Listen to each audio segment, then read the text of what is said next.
ஓம் நம சிவாய நமக. தென்னாடுடைய சிவனே போற்றி, எந்நாட்டவருக்கும் இறைவா போற்றி.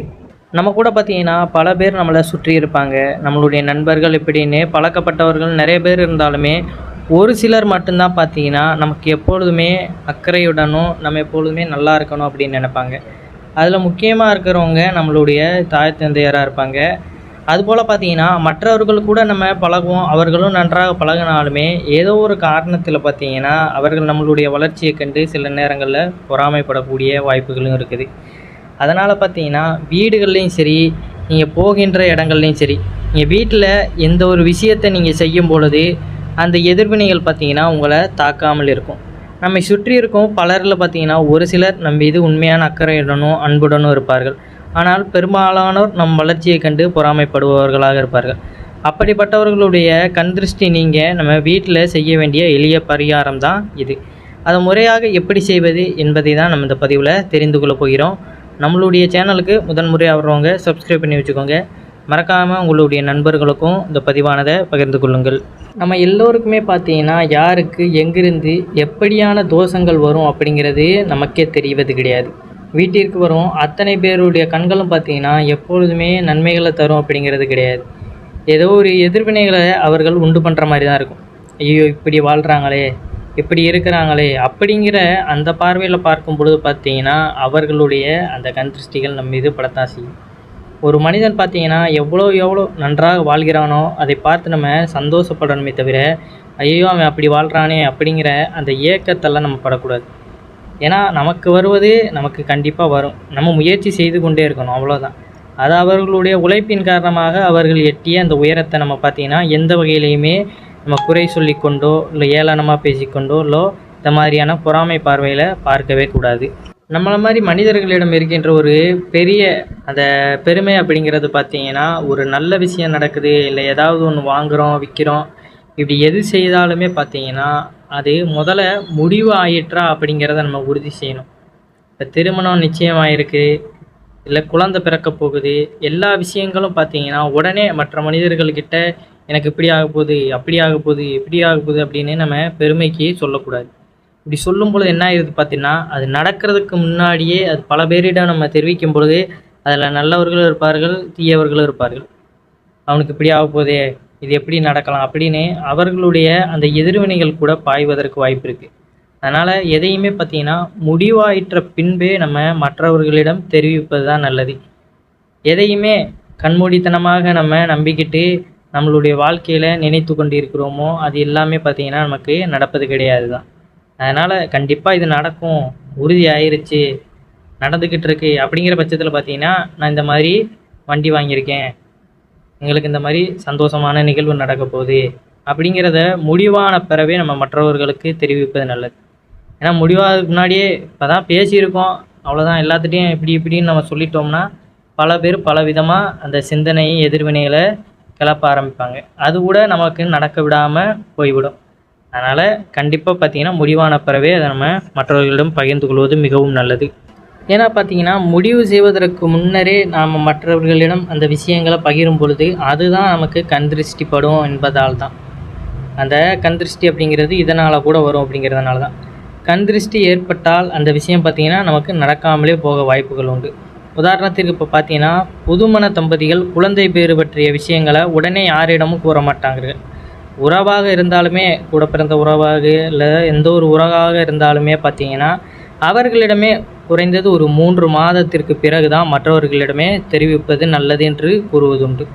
ஏன்னா கண் திருஷ்டி அந்த அளவிற்கு பார்த்திங்கன்னா மிகவும் பொல்லாதது ஆகும். பொல்லா கண் திருஷ்டியை சுலபமாக விரட்டி அடிக்க அப்படிங்கிறதையும் நம்ம என்ன செய்யலாம் அப்படிங்கிறதையும் பார்க்கலாம்.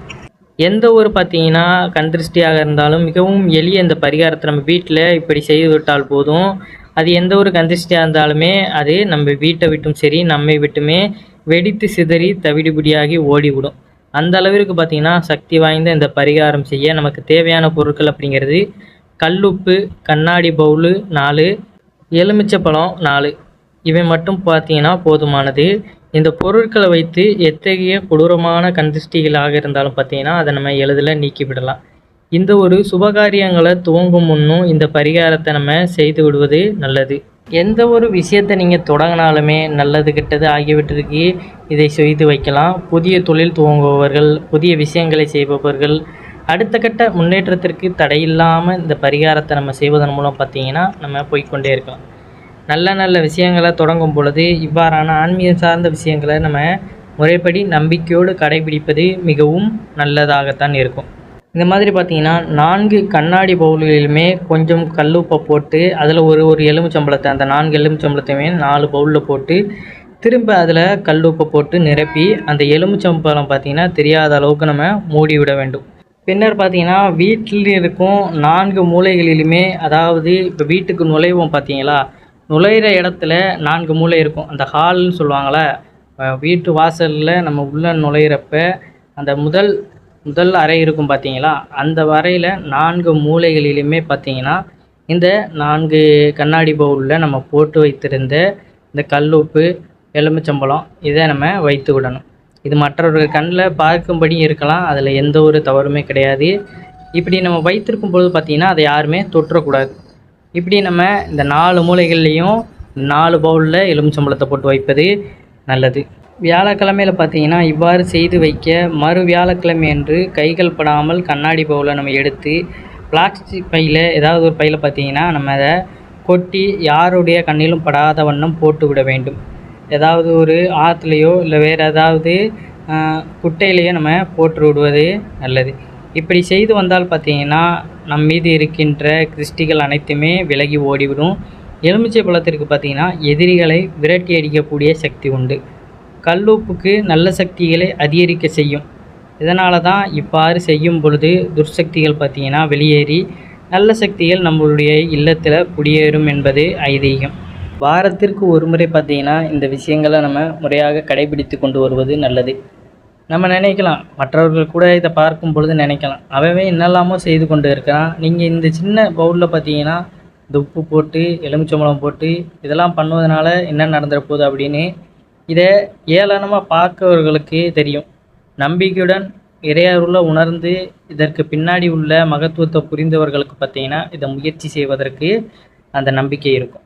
அதனால் பார்த்திங்கன்னா நம்பிக்கை உள்ளவர்கள் மட்டுமே இதை முயற்சி செய்வது நல்லது. தேவையில்லாமல் விமர்சனம் பேசுகிறவர்கள் இதை தவிர்த்து விடுவது நல்லது. ஏன்னா எல்லாரும் பார்த்திங்கன்னா ஏதோ ஒரு வகையில் எதிர்மறை ஆற்றல்களை உள்ளே அடக்கி சிக்கி கொண்டு தான் இருக்கின்றனர். எங்கேயும் நம்ம வெளில போகிறோம், அங்கே உள்ள ஆற்றல்களில் நம்ம கூட எடுத்து கொண்டு வரோம். வீட்லேயும் அது பரவி இருக்கும், வீட்டில் சண்டை சச்சரவுகளோடு இருப்போம். செல்வங்கள் நிறைந்திருந்தாலும் பார்த்திங்கன்னா இந்த மாதிரியான ஆன்மீக விஷயங்கள் தான் நமக்கு மகிழ்ச்சியை கொடுக்கும். ஏன்னா செல்வத்தை வைத்து நம்ம எது வேண்டுமானாலும் வாங்கலாம். ஆனால் உண்மையான சந்தோஷம், எந்த ஒரு பிரச்சனைகளும் இல்லாத வாழ்க்கை, ஆரோக்கியமான வாழ்க்கை, இதெல்லாம் பார்த்திங்கன்னா இவ்வாறான ஆன்மீகம் சார்ந்த விஷயங்கள் தான் நமக்கு கைகூடி கொடுக்கும் அப்படிங்கிறது தான் நிதர்சனமான உண்மை. ஏன்னா எல்லா இருந்துமே பார்த்திங்கன்னா ஏதோ ஒரு மன வருத்தத்தில் இருந்து கொண்டு தான் இருப்பார்கள். ஏதோ ஒரு பிரச்சனை, ஏதாவது சிக்கல் இப்படின்னு ஏதாவது ஒன்று இருந்து கொண்டு தான் இருக்கும். அதற்கு பின்னாடி இருக்கின்ற விஷயம் பார்த்திங்கன்னா இந்த மாதிரியான எதிர்வினைகள், மற்றவர்கள் நமக்கு செய்கின்ற அந்த தீங்குகள். ஏன்னா நமக்கு கூடவே சிரித்து பேசி பழகினாலுமே சில சமயங்களில் பார்த்திங்கன்னா அவர்கள் நமக்கு தெரியாமலே ஏதோ ஒரு வகையில் நம்மளை எங்கே இவங்களை கவுத்து அவங்கக்கிட்ட இருக்கிறத நம்ம பிடுங்கலாம் அப்படிங்கிறத மாதிரி தான் பார்த்துக்கிட்டு இருப்பாங்க. அந்த மாதிரியான ஆள்கிட்ட இருந்து நம்ம தப்பிக்கணும்னா இந்த மாதிரியான ஆன்மீகம் சார்ந்த விஷயங்களை பார்த்திங்கன்னா முறைப்படி நம்ம கடைபிடிப்பது நல்லது. ஏன்னா எல்லாமே ஒரு கட்டத்தில் வெளியே தெரிய வரும்போது தான் நமக்கே அது புரியும். இவ்வளோ நாள் நல்லா பழகியிருக்கோம், ஏதோ ஒரு காரணத்துக்கு அவர்களிடம் அது கிடைச்சி விட்டதுக்கப்புறம் அவர்கள் ஆளே தெரியாத அளவுக்கு போயிடுவாங்க. அப்போ எல்லாமே ஒரு எதிர்பார்ப்போடு தான் இருந்திருக்காங்க அப்படிங்கிறத நம்ம தெரிந்ததுக்கப்புறம் தான் நமக்கு ஒரு புத்தி வரும். இனிமேலாவது உஷாராக இருக்கணும், இனிமேலாவது கொஞ்சம் கேர்ஃபுல்லாக இருக்கணும் அப்படிங்கிறது. ஏன்னா பட்டதுக்கப்புறம் தான் நமக்கான அந்த புத்தி வரும். முன்னாடியே இதை யோசிச்சிருந்தா நமக்கு இவ்வாறான பிரச்சனைகள்லாம் வந்திருக்குமா? வராது.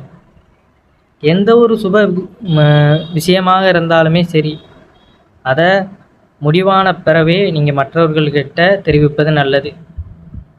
இல்லை அவங்க எனக்கு ஏன் முன்னாடி சொல்லலை அப்படின்னு அவங்க கோபப்பட்டாலுமே பரவாயில்ல, அனைவருக்குமே இது தகுந்தது தான்.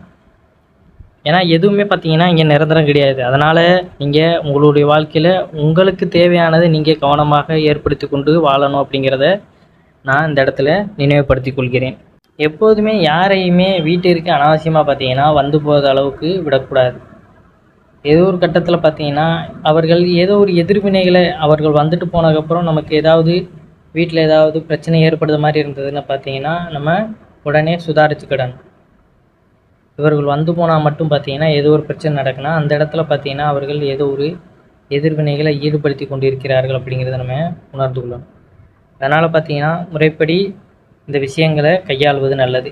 மறக்காமல் பார்த்தீங்கன்னா இந்த மேல் சொன்ன பரிகாரத்தை கண்ணாடி போலில் 4 எலுமிச்சம்பழம் போட்டு கல் உப்பு போட்டு நிரப்பி நுழைவாசலில் 4 மூலைகள்லையும் பார்த்தீங்கன்னா வைப்பது இன்னும் சிறப்பானதாக பலன்களை கொடுக்கக்கூடியதாக இருக்கும்.